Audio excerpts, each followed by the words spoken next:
So let me show you how to do it step by step. First of all, after you open up now your mobile phone, go and open your Binance. After you open the Binance exchanger, now go to assets. After you come to asset, go to deposit.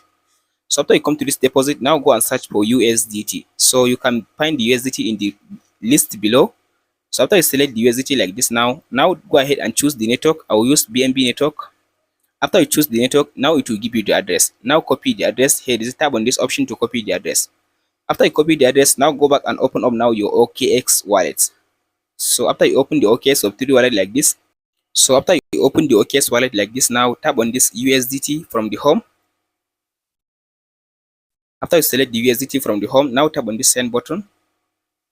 Before you tap on the send button, now tap on this back arrow to choose the network. So as you can see now it's selected Tron network. So swipe right and go and choose the BSC network. That's BNB network. Here is it now. So after you choose this BSC network, now tap on this send button and then tap on this paste button to paste the address.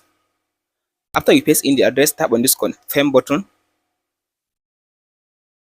So now it will ask you to specify the amount you want to send. So let's say I want to send like 200. After you specify the amount, just tap on this confirm button. From now, the USDT will be sent into your Binance account. That's it, guys.